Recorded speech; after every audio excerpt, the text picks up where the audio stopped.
말씀 에스겔 33장 1절부터 11절까지입니다.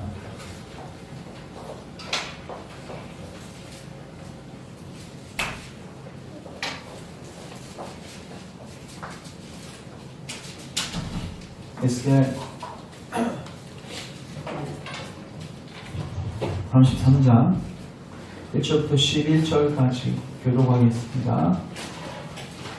여호와의 말씀이 내게 임하여 이르시되 인자야 너는 내 민족에게 말하라. 이르라 가령 내가 칼을 한 땅에 임하게 한다자 그 땅의 백성이 자기를 얻으려 하나님 그하여 자손을 쌓는 그 사람이 그 땅에 칼이 임함을 보고 나팔을 불어 백성에게 경고하되 그 나라를 고정시키지 아니하므로 그 인한 칼의 제거함을 당하면 그때가 자기 머리로 돌아갈 것이다. 그가 경고를 받았던들 자기 생명을 보존하였을 것이나 나팔 소리를 듣고도 경고를 받지 아니하였으니 그 피가 자기에게로 돌아가리라. 그러나 칼이 너를 다시 보고도 나팔을 받지 아니하여 백성에게 경고하지 아니하므로 그 중에 한 사람이 그 많은 칼에 제거하면 그는 자기 죄악으로 말미암아 제거되었느냐 그 죄는 내가 파수꾼의 손에서 지나리라. 인자 내가 너를 이스라엘 족속의 파수꾼으로 삼음이 이와 같으니라. 그런즉 너는 이 내 입의 말을 듣고 나를 대신하여 그들에게 경고할지어다. 가령 내가 악에게 이르기를 악이나 너는 반드시 죽이라 하였다 하자 내가 그 악에게 말로 경고하여 그의 길에서 떠나게 하지 아니하면 그 악인은 자기 죄악으로 말미암아 죽으려니와 내가 그의 길을 내 손에서 찾으리라. 그러나 너는 악인에게 경고하여 돌이켜 그의 길에서 떠나라고 하되 그가 돌이켜 그의 길에서 떠나지 아니하면 그는 자기 죄악으로 말미암아 죽으려니와 너는 내 생명을 보존하리라. 그런즉 인자야 너는 이스라엘 족속에게 이르되 너희가 말하여 이르되 위의 허물과 가시가 이미 위에 있어 위로 가하면서 쇠퇴하려 하느냐 어찌인지 살려하거니와. 같이 읽습니다. 너는 그들에게 말하라. 주 여호와의 말씀이니라. 나의 삶을 두고 맹세하노니 나는 악인이 죽는 것을 기뻐하지 아니하고 악인이 그의 길에서 돌이켜 떠나 사는 것을 기뻐하노라. 족속아 돌이키고 돌이키라. 너의 악한 길에서 떠나라. 어찌 죽고자 하느냐 하셨다 하라. 아멘. 기도하겠습니다.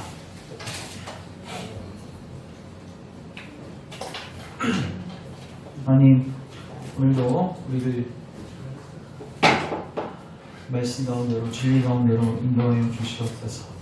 살아계시고 역사하시고 신실하신 하나님, 오늘 우리에게 약속하신 성령 하나님을 부어주셔서 이 말씀이 우리 마음밭에 떨어지게 하시고 자라나게 하시고 열매 맺게 하옵소서. 이 말씀을 통해서 우리가 회개와 믿음의 자리에 설 수 있기를 원합니다. 성령님께서 이 시간에 일하여 주시옵소서.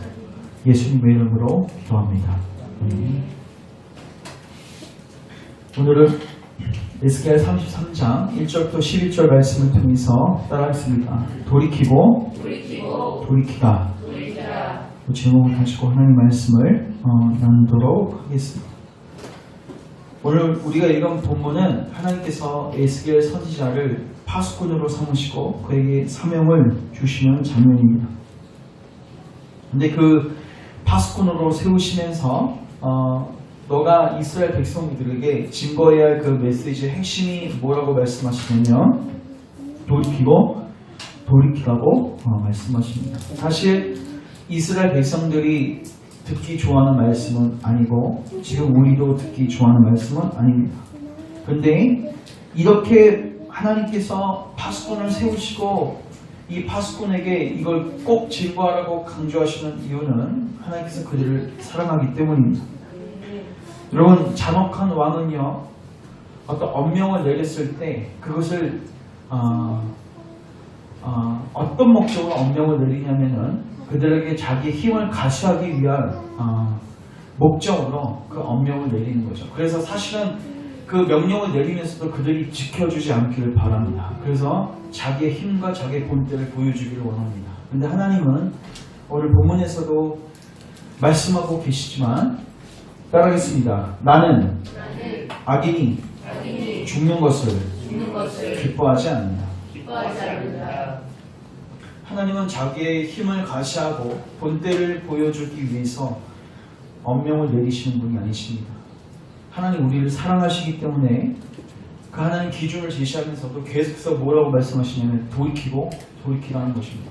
그러니까 여러분 이게 부담스럽고 사실 듣기 쉬운 말씀이지만 여러분 이것이야말로 하나님의 사랑의 가장 큰 표현인 것입니다. 사랑하면 자녀가 잘못된 길을 가고 있으면 바로 잡아줄 수밖에 없는 것입니다. 불구덩이에 가고 있는데 너 잘 가고 있어. 네가 하고 싶은 대로 해. 할 수가 없는 것입니다. 그래서 오늘 우리 하나님의 그 사랑의 음성 돌이키라 이 말씀을 여러분들이 잘 받으셨으면 좋겠습니다. 특별히 이 말씀이 제가 여러분들에게 증거하면 여러분들은 어쩌면 전혀 귀를 기울이지 않을 수 있습니다. 근데 확신하는 것은 성령님께서 이 전도에 미련한 것을 사용하십니다. 그래서 성령님께서 여러분들에게 이 말씀이 적용되게 하시고 실제가 되게 하시면 여러분 가운데 반드시 마음속에 어떤 반응이 생길 것입니다. 그리고 그 반응이 생길 때 들으시고 응답하시고 여러분들이 순종하셨으면 좋겠습니다.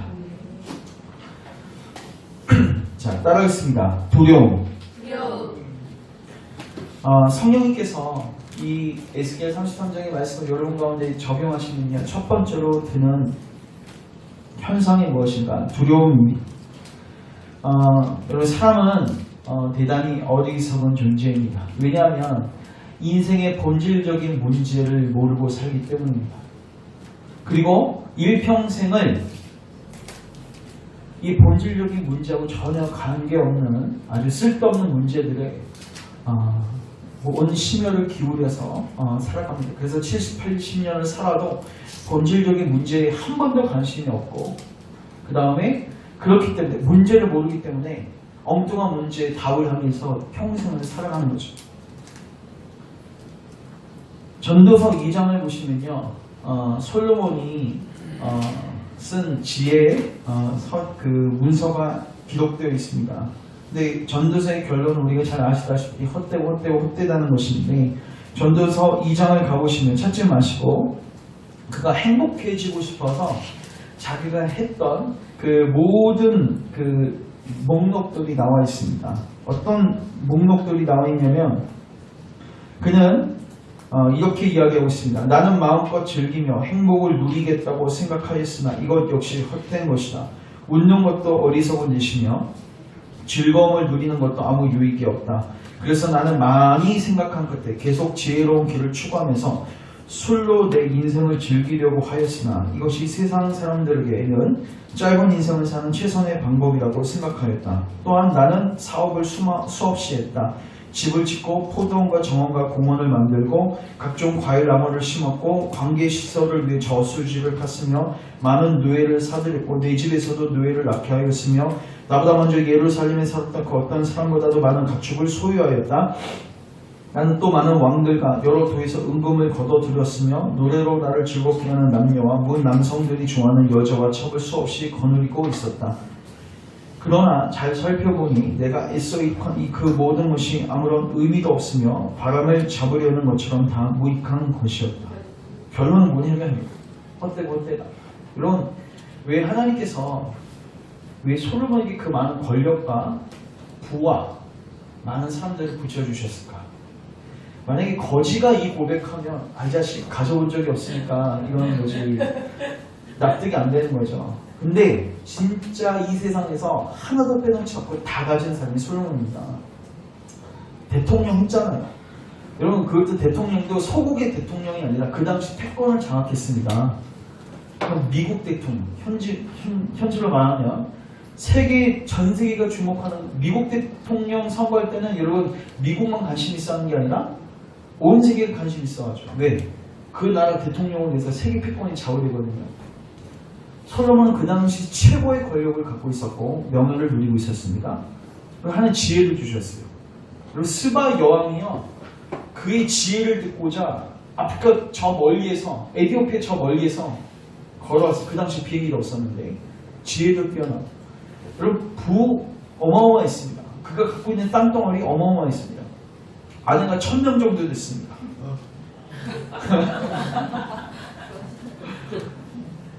그리고 자기를 위해서 노래를 불러주는 남녀들, 종들. 근데 그가 인생 말년에 뭐라고 고백하냐면 내가 애써 이룩한 그 모든 것이 아무런 의미가 없으며 바람 잡는 것처럼 무익하였다. 왜 이렇게 고백했을까? 왜 헛되고 헛되다고 고백했을까? 이 모든 것들이 인생의 본질적인 문제에 답을 주지 못했어요. 인생의 본질적인 문제는 뭐죠, 여러분? 하나님과의 관계의 문제고 죽음의 문제고 사망의 문제죠. 근데 70, 80년 동안 인간은 이거에 대해서 고민 한 번도 안 하고 삽니다. 이걸 고민 안 하고 사니까 전부 다 엉뚱한 문제에다 답을 내려서 사는 거예요. 근데 솔로몬이 해보니까 이제 결론 나는 거죠. 야, 이게 진짜 우리 인생의 본질적인 문제에 대답을 주지 않는 거. 그래서 오늘 저는 여러분에게 말씀드립니다. 우리의 인생의 본질적인 문제는 따라하겠습니다. 죽음의 문제이다. 죽음의 문제이다. 죽음에 대해서 묵상을 해보셨습니까? 전혀 유쾌하지 못한 이야기일 수 있습니다. 저는 간혹 이런 상상을 합니다. 그냥 나나 혹은 내 가족들이 입건할 때 우리의 따뜻한 피가 통해서 지금은 아주 유기체적으로 움직이는 내 손과 내 발이 딱딱한 싸늘한 시체가 되어서 있는 그 모습들을 상상합니다. 그리고 검은 관에 들어가고 그리고 납골 땅에서 불태워질 것들을 상상합니다. 한 줌의 죄로 가는 인생. 성경은 흙으로 돌아간다고 분명히 말씀하고 있죠. 근데 인간은 이런 생각들을 결코 하지 않습니다. 왜? 방과하지 않습니다. 왜요? 은연중에 이거를 두려워하고 있거든요. 그래서 인생이 할 수 있는 최고의 방법은 뭐냐? 그냥 잊고 사는 거예요. 최대한 얘기하지 않는 거예요. 근데 여러분, 이것은 하나님과 우리의 관계가 끊어진 결과의 일부분에 불과합니다. 성경엔 여러분 두 가지의 상황이 있다고 소개하고 있습니다. 요한계시록 보시면요. 첫째 상황하고 둘째 상황이 있습니다. 첫째 상황은 뭐냐면요. 우리 육체가 우리 육체의 장막을 벗는 게 그 첫째 상황이죠.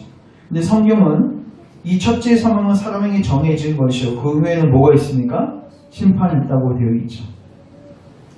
그래서 우리는 육체의 장막을 벗는 순간 우리의 영은 소멸되는 게 아니라 만약에 우리가 하나님께 돌이키지 않았으면 어떻게 되는가? 그 즉시 지옥으로 가게 됩니다. 그때 육체 없이 영만 지옥으로 가게 됩니다. 그리고 거기서 고통을 당하다가 예수님 재림하실 때는 이제는 그 지옥에 있던 자들도 육체를 얻게 됩니다. 그들도 부활을 합니다. 지옥에 있는 자들도 부활을 합니다. 그래서 이제는 육체하고 영혼이 함께 불못에 들어가게 됩니다. 성경은 이것을 둘째 사망이라고 표현하고 있습니다. 근데 둘째 사망은 첫째 사망하고 비교 안 될 정도로 어마어마한 고통을 주는 거죠. 첫째 사망은 인간에게서 이 세상이 주는 모든 생명하고 기쁨을 앗아가죠. 근데 둘째 사망은 그것뿐만 아니라 하나님의 용서, 은혜, 평안, 구원의 모든 원천으로부터 우리를 끊습니다. 그러니까 이제는 회개할 기회가 없는 거죠. 자기 일말도 주어질 수 없는 그것이 둘째 상황인 것입니다. 성경은 이것을 이야기해요. 여러분, 성경은 이거를 너무 자주 이야기합니다. 근데 여러분 20-30년 동안 여러분 신앙생활 하시면서 이 부분에 대해서 고민한 적이 있으십니까? 요거에 대해서 들으신 적 있으십니까? 이제 고민을 해봤어요. 왜 한국교회가 왜 알곡이 떨어지고 왜 가라지가 그렇게 많이 붙고 왜 교회가 생명력이 있고 왜 도덕적으로도 그렇게 수많은 문제들이 생기는가? 예수를 믿으면 구원받는다는 이 교리는 알고 있는데 왜 그 다음에 삶이 안 되는가? 저번 시간에도 제가 말씀드렸지만 축소된 신앙주의입니다. 지식적으로 이 진리에 동의한다고 해서 여러분 예수님을 믿는 게 아니거든요. 여러분, 그래서 제가 오늘 여러분에게 다시 한번 말씀드립니다. 예수님을 믿는다고 할 때 반드시 전제되는 게 회개입니다. 돌이키는 것입니다. 여러분, 이거를 반드시 여러분 듣고 묵상하셔야 합니다. 왜냐하면 이것으로 인해서 여러분들이 둘째 사망에 갈지 안 갈지가 결정되기 때문에 인생의 가장 중요한 문제는 이 사망의 문제, 죽음의 문제예요. 하나님과의 관계의 문제. 하나님과의 관계가 회복되지 않으면 첫째 사망뿐만 아니라 둘째 사망도 겪게 된다는 것을 성경은 누누이 강조하고 있습니다. 그리고 둘째 사망 속에서는 더 이상 회개의 기회가 주어지지 않습니다. 그리고 둘째 사망은 기간도 한정되어 있지 않습니다. 그냥 영원토록 고통받습니다. 여러분 상상해 보십시오. 여러분들이 들어가는 그 지옥에서 더 이상 빠져나올 수 있는 소망이 일말의 소망도 없다는 것을 여러분 상상해 보십시오. 인생에게 있어서 가장 비참한 것은 소망이 없는 것입니다. 아무리 지옥이 뜨겁고 고통스러워도 만약에 그 기간이 1000년으로 정해져 있으면 그래도 버틸만 할 것입니다. 1000년은 뜨겁지만 그 다음에는 편안할 수 있겠지. 근데 여러분 들어가면은 부자 나사로 비유해서 부자가 겪었던 것을 여러분 똑같이 경험할 것입니다. 천국과 지옥 사이에는 구덩이가 있어서 지옥에서 천국으로 갈 수도 없고 천국에서 지옥으로 갈 수도 없습니다. 그래서 여러분 성경이 지옥 얘기를 왜 그토록 많이 하는가? 절대로 가면 안 되는 곳이 지옥이에요. 그래서 여러분에게 제가 처음으로 말씀드리고 싶은 것은 우리의 진짜 문제가 무엇이냐는 것입니다. 저는 여러분 사탄이 쓰는 제일 비겁하고 가장 많이 쓰는 전략 중에 하나가 여러분들로 하여금 아주 일상적인 문제들로 인해서 아까 솔로몬이 추구했던 그 삶을 통해서 여러분이 가장 본질적이고 중요한 문제들을 7, 80년 동안 전혀 고민하지 않고 관심을 갖지 않고 살게 만드는 거예요. 이게 사탄의 전략입니다. 목회자가 무엇을 해야 할까요? 이거를 여러분 생명 끝나기 전에 고민해보고 돌이킬 수 있도록 한 게 에이스길이 받았던 사명이고 제가 받은 사명입니다. 그래서 여러분 오늘 이거 좀 다소 무거운 말씀이지만 정말 하나님 여러분들을 사랑하시기 때문에 이 말씀을 던지시는 것입니다. 여러분이 정직하게 반응하셨으면 좋겠습니다. 다시 한번 강조드리지만 이건 제가 모교의 얘기를 하겠습니다. 제가 초등학교 시절부터 다니던 교회가 있습니다. 물론 그 교회를 제가 뭐라고 할 수는 없겠지만은 지금 와서 드는 생각이에요. 근데 대단히 신앙생활을 저는 열심히 했습니다. 그리고 신앙의 동역자들이 많았습니다. 제 친구들도 많았고요. 저희 어머니 또래 그리고 그 밑에 있는 그 한 30, 40대 저희 그 중고등부 선생님들 엄청 뜨겁고 엄청 모였고 엄청 교제도 했고 했습니다. 근데 이제 20, 30년 이제 20년 정도 지난 것 같아요. 그리고 그분들을 보게 될 때 많은 분들이 교회를 떠났고 제 동기를 한번 만난 적이 있었는데 한 20대 중반 때 만났던 것 같아요. 저하고 목사님 아들 빼고는 거의 다 교회를 떠났더라고요. 아예 교회를 다니지 않더라고요. 저희 때 한 중고등부 저희 학년만 20명 됐습니다. 저희 학년이 좀 많았는데 전부 다 떠났어요. 진짜. 그리고 그 윗세대들도 교회를 많이 떠났습니다. 그리고 특별히 제가 그 중고등학교 때 그 교사 중에서 아주 베테랑 교사가 계신 그분도 떠났어요. 그리고 한 분은 그 무슨 병에 걸리셔서 소천하셨는데 얼마 되지 않았는데 이런 상상을 해봅니다. 만약에 그 장례식장 저는 이제 초대받지 못해서 이제 그냥 가지는 않았지만은 만약에 복음이 없고 이 사망과 죽음의 문제를 다루지 않는 그 교회, 그러니까 단순히 교제를 위해서 모이는 거죠.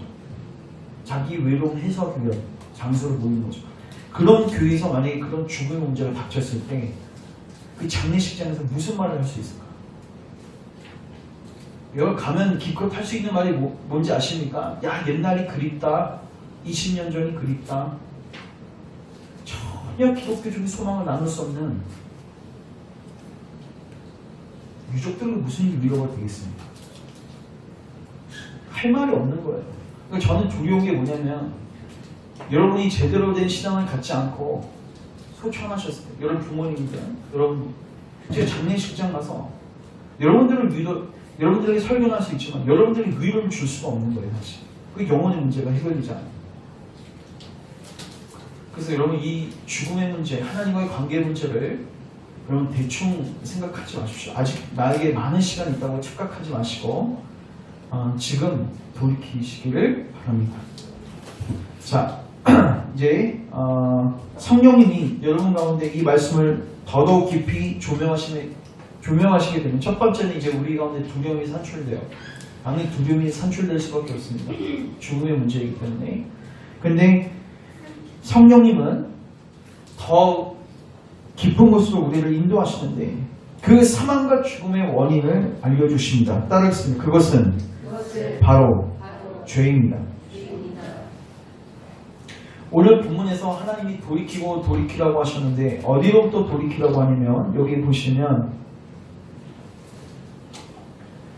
11절 너는 그들에게 말하라 주 여호와의 말씀이니라 나의 삶을 두고 맹세하노니 이거 하나님 맹세까지 하셨어요. 분명한 겁니다.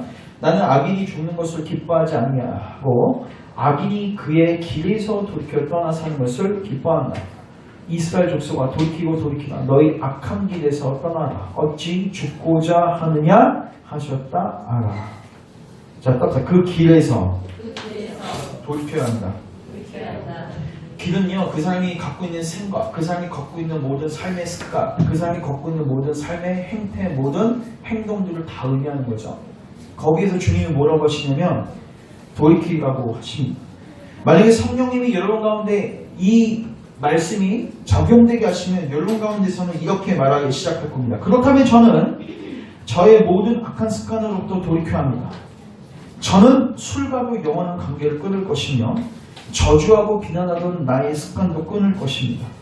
저는 이제 주의를 어기던 제 습관도 버릴 것이며 거칠고 악한 말을 하던 습관도 버릴 것입니다. 또한 죄와 육체의 정욕을 추구하던 나의 삶과도 관계를 끊을 것입니다. 근데 성령님이 더 비춰주시면 거기서 끝나지 않아요. 저는 저의 악한 생각도 버려야 합니다. 왜 성경이 이렇게 기록되어 있어요? 따라하겠습니다. 악인은 그 길을 불의한 자는 그 생각을 버리고. 이사야 55장 7절 말씀입니다. 성령이 비춰주시면 또 어디로부터 돌이켜야 한가? 교만한 생각, 거짓된 생각, 헛된 생각, 불평하는 생각 전부 다 버려야 하죠. 의심하는 생각, 교만한 말투도 버려야 합니다. 하나님의 순결한 마음을 거스르는 모든 것들을 버려야 합니다. 물론 이렇게 얘기하면 여러분 가운데 굉장한 그 고민이 생기기 시작할 겁니다. 부자 청년이 그 주님의 말씀 앞에서 근심하며 떠났던 것처럼 여러분 가운데 고민이 시작됩니다. 왜냐하면 버릴 때 여러분들이 대가지불을 해야 돼요. 1차적으로 어떤 대가지불을 해야 하냐면 여러분 그 길로 돌이키면요 여러분들은 그곳에서 누릴 수 있었던 즐거움을 포기해야 합니다. 소소한 그 즐거움을 뭐 해야 돼요? 포기해야 돼요. 또 하나 여러분들이 돌이키면요 사람들이 잃게 될 것입니다. 많은 사람들이 변한 여러분의 삶을 보고 칭찬하기는커녕 이상하게 생각하고 여러분들을 평가할 것입니다. 그리고 또 어떤 사람들이 이렇게 생각할 수 있죠. 아직은 시간이 많아요. 이 모든 것들이 변명거리가 되어서 여러분들을 돌이키게 하지 못하고 있습니다. 아니라 두려움, 친구한테 바보가 될 것 같은 두려움, 그리고 지하의 즐거움 때문에 여러분들은 지금 돌이키고 있지 않는 거죠. 그러나 저는 여러분들에게 다시 한번 하나님의 말씀을 대언합니다. 돌이키십시오. 성경은 분명히 말씀하고 있습니다. 악인은 그의 길에서 돌이켜 떠나라. 왜? 그러고 하면 어떻게 돼요? 죽는다는 거예요. 자, 어디로부터 돌이켜야 되냐면 여러분이 죄된 삶, 모든 습관, 모든 행동, 모든 마음으로부터 돌이켜야 돼요. 그러면 여러분들이 대번에 이런 생각을 할 거예요. 야, 그거 너무 힘들겠습니다. 절망적. 만약에 저에게 요구하는 삶이 그냥 술 좀 금주하는 거하고 좀 그 악한 행동을 하는 사람에게 어떤 도덕적인 약간 변화를 요구한다면 그거 정도는 제가 따라 볼 수 있겠는데, 내가 갖고 있었던 모든 삶의 패턴을 전부 다 돌이키고 내가 갖고 있던 생각을 전부 다 돌이키고 하나님이 원하시는 자리로 가야 한다면, 야, 이거 진짜 제가 감당할 수 없겠네요. 어떤 사람은 이렇게 물을 수도 있어요. 그러면 우리는 불가능한 명령을 받은 게 아닙니까? 여기에 대해서 어떻게 생각하십니까? 예, 맞습니다. 하나님께서 여러분에게 이 권면을 하시는 이유는 여러분 스스로에게는 이 일을 할 수 없는 능력이 전혀 없음을 가르치는 게 첫 번째입니다.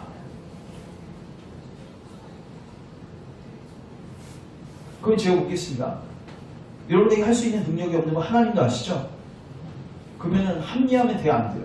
아, 그러면 누구든 못 지키는 건데, 하나님도 인정하시는 건데 그럼 지키지 않으면 되죠. 아니요, 돌이켜야 돼요. 이거는 하나님 취소할 수가 없는 절대적인 명령입니다. 돌이키지 않으면 여러분 어떻게 돼요? 죽어요. 근데 여러분은 지킬 수가 없어요. 그래서 여러분, 하나님께서 돌이키라고 할 때는 반드시 이것을 기억하셔야 합니다. 누구에게로 돌이키라는 것이냐면 궁극적으로는 예수 그리스도께로 돌이키라는 것입니다. 제가 한국교회 그 거짓된 회개에 대해서 제가 잠깐 설명을 하겠습니다. 한국교회가요, 물론 다 그런 건 아니지만 복음적 회개를 강조하지 않고 거짓된 회개를 조장했습니다. 이게 뭐냐면요, 너 이런 삶으로부터 돌이켜야 돼, 이런 삶으로부터 돌이켜야 돼. 자, 그러면은 돌이킬 수 있다고 본인이 생각합니다. 왜? 목회자가 그렇게 얘기하니까 해봐야 되죠. 해보다가 나중에 안 되면은 내가 노력이 부족해서 다음에 더 큰 노력과 기도와 금식으로 해야겠다고 생각하죠. 그래서 계속 뭘로 가냐면 율법주의로 가는 거예요. 여러분, 그거 거짓된 회개입니다. 거기 있으면 뭐합니까? 죽습니다. 자, 제가 성경적 회개가 뭔지를 지금 설명하는 거예요. 성경적 회개는 글로부터 돌이키는 게 맞아요. 그런데 동시에 여러분은 돌이킬 수 없는 여러분의 모습을 보게 될 것입니다. 그러면 어디로 가야 돼요? 예수님께 가요. 그러면 예수님 안에 뭐가 다 있냐면 여러분을 위한 지혜와 여러분을 위한 의롭다함과 여러분을 위한 거룩함이 예수님 안에 전부 다 숨겨져 있는 거예요. 그래서 예수님을 만나면 여러분이 뭐 할 수 있냐면 돌이킬 수 있는 거죠. 궁극적으로 하나님께 돌이켜야 되는데 그 과정에 누가 계신 거예요? 예수님이 계신 거예요. 제가 한 비유를 드리겠습니다. 이거 찰스 스펄전 목사님이 설교하시는 부분에 이제 예화가 있더라고요. 제가 그냥 제 말로 표현하겠습니다. 지금 바다가 있는데 여러분이 바다 위에서 배를 타고 있어요. 배를 타고 있는데 가고 있는데 이 강물이 지금 어마어마한 그 바람 때문에 물살이 이제 엄청 센 거죠. 회오리가 치고 물 안에서 이제 급류가 이제 있는 거죠. 그리고 만약에 그 배가 거기에 들어가게 되면 어떻게 되냐면 파손됩니다. 그리고 이제 점점 이제 바람을 따라서 이제 가고 있는데 사람들은 지금 전부 다 뭐 하고 있냐면 먹고 마시고 시가고 장마르고 희락을 쫓고 쾌락을 쫓고 있습니다. 자, 근데 계속 배는 그 급류를 당해서 가고 있습니다. 걸려 들어가면 이제 망하고 죽는 거예요. 근데 하늘로부터 갑자기 한 음성이 들립니다. 따라하겠습니다. 돌이키라. 선장이 딱 주위를 둘러보는데 아무도 없는 거예요. 근데 다시 한번 위에서 들립니다. 돌이키고. 그랬더니 사람들이 이제 정신이 번쩍 드는 거예요. 그래서 사람들이 다 어디로 갈까요? 키가 있는 곳으로 가죠. 배에 핸들이 있는 곳으로 가는 거예요. 사람들이 거기로 다 몰려듭니다. 왜? 키를 뭐 해야 되니까? 돌려야 되니까. 자꾸 돌려야 되니까. 근데 혹시나 이 말이 혹시 내가 잘못 들었나 해서 이제 바다 앞을 딱 본 거죠. 봤는데 앞에 큰 급류가 있는 겁니다. 이게 진짜 빨리 돌이켜야 돼. 근데 딱 키를 잡으려고 사람들이 딱 몰려오는데 어떤 형국이냐면 딱 그 선장실에 딱 들어갔는데 키가 없어졌어요. 돌릴 수가 없는 거예요. 이제. 그 사람들이 먹고 마시면서 이 키를 바다에 던져버렸어요. 이제는 그들이 알고 있습니다. 뭘 알고 있냐면 반드시 돌이켜야 하는 걸 알고 있어요. 근데 또 하나 알고 있는 게 뭐냐면 내가 돌이킬 수 없구나를 알게 됩니다. 여러분요, 두 번째 거를 물리면 진정한 회개가 안 나와요. 왜냐하면 율법주의적인 회개로 가게 됩니다. 하나님이 우리에게 원하시는 회개를 위한 두 가지 지식이 필요한데, 첫 번째는 뭐냐면요, 내 앞에 지금 큰 군류가 있어서 나는 반드시 이 삶에서 돌이켜야 한다. 이것을 깨닫는 게 매우 중요하고, 두 번째는 나한테는 이제 키가 없구나. 나한테는 돌이킬 수 있는 힘이 없구나. 이것을 아는 게 중요한 거죠. 자, 이것을 깨닫게 되면요, 이제는 어떤 일이 생기는가. 이제 하늘로부터 한 사람이 내려옵니다. 사람들은 못 박힌 자국이 있는 손과 발을 보고는 그분이 누구인지 알아봅니다. 그리고 그분께서 가판 위로 내려오십니다. 그리고 사람들은 그분 앞에 몸을 내던지며 부르짖습니다. 저희를 살려주세요. 저희를 살려주세요.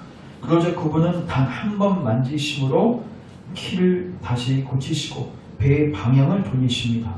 그러자 배는 엄청난 물살을 일으키며 강물을 거슬러 올라가기 시작하죠. 천공에 이제 미풍이 불어와서 돛을 부풀게 하고 배는 안전하게 항해를 합니다. 그리고 배에 탄 모든 사람들은 안전하게 천국을 향해서 항해하게 되는 거죠. 이게 우리가 구원받는 과정입니다.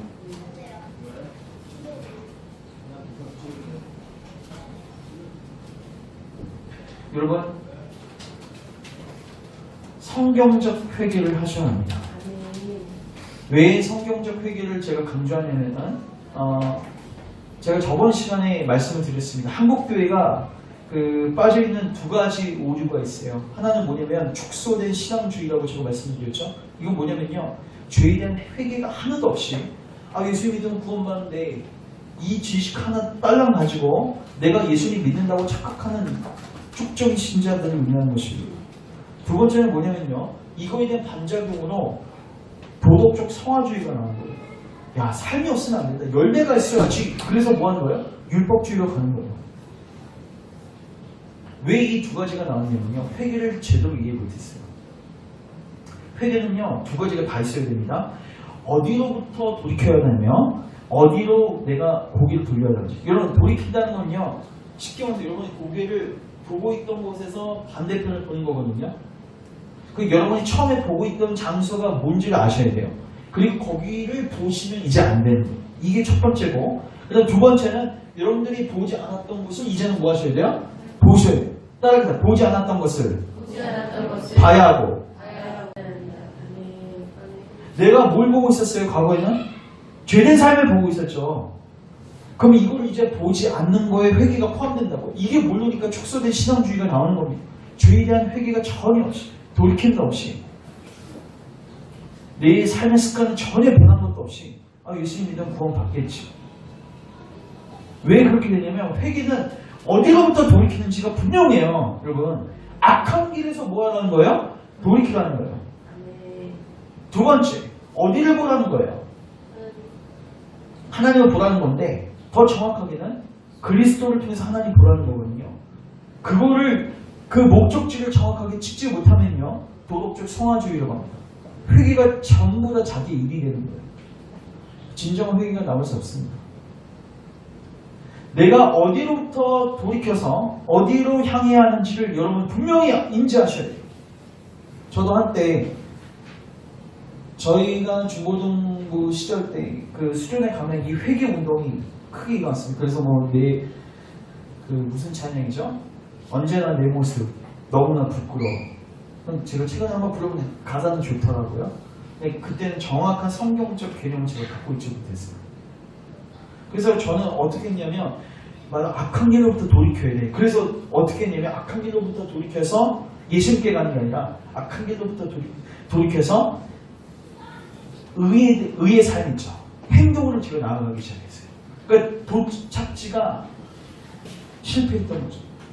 그랬더니 전부 다 어떻게 가요? 율법주의하고 행위주의로 가는 거예요. 이게 실패하다 보면은 나중에 이제 예수님 십자가 복음 딱 들으면 어떻게 되는지 아세요? 그냥 이거는 이제 신경도 안 써요. 그러니까 축소된 또 신앙주의로 빠지는 거예요. 그러니까 이게 여러분 축소된 신앙주의하고 도덕적 성화주의는 한 사람이 왔다 갔다 해요. 저는 이거 두 개 다 경험을 해봤거든요. 때로는 율법 없이 망나니로 산 적도 있었고, 그 다음에 완전히 율법주의에 매여서 하나님 계명을 지키려고 부단히 애쓴 적도 있었습니다. 그런데 둘 다 회개를 실패한 겁니다. 회개는 악한 길로부터 떠나는 게 먼저 첫 번째고, 두 번째는 누구에게로 가는 거예요? 예수님에게로 가는 거예요. 그럼 예수님 안에서 우리는 악한 길을 떠날 수 있는 능력을 부여받게 됩니다. 여러분, 돌이키라고 하나님 말씀하셨습니다. 근데 여러분에게 능력이 없으시죠? 여러분, 하나님은요 선하신 분이세요. 선하다는 건요 그 사람 능력에 맞게끔 명령하시는 게 선한 거예요. 내가 예본이한테 미적분 문제를 들고 풀려고 합니다. 못 풀면 내가 막 때려요. 그게 저는 선한 게 아니라 악한 거예요. 그 아이에게 맞는 능력대로 주는 게 선한 거죠. 근데 하나님께 사실 우리가 할 수 없어도 돌이키는 명령을 내리셔도 하나님은 뭐 악한 분은 아니시지만, 근데 하나님은 분명히 돌이키라고 했을 때는 그거에 걸맞는 해결책을 제시하셨다는 거예요. 그래서 고린도전서 1장 한번 가보겠습니다. 1장 31절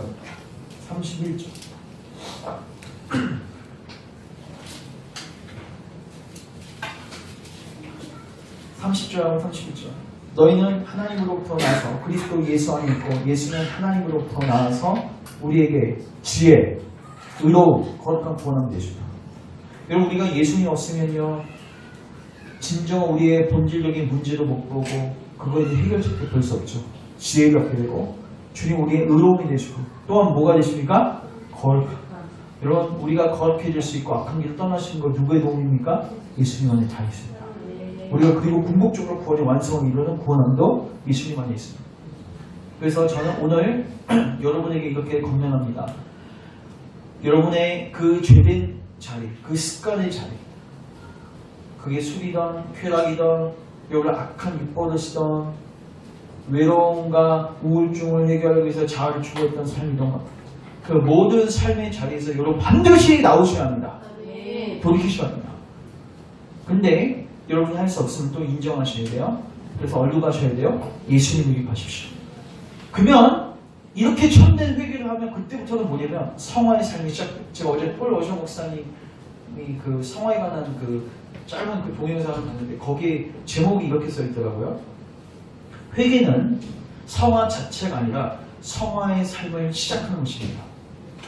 이해되세요? 여러분, 회개는요 완벽한 삶을 요구하는 게 아니에요. 근데 완벽한 삶을 살 수 있도록 뭐 하는 거냐면 키를 트는 거예요. 쉽게 말해서. 이해되시죠? 그래서 여러분, 회개가 사실 그 원어를 보면요 메타노이아인데 이게 뭐냐면 마음을 변하는 거예요. 마음을 돌이키는 거예요.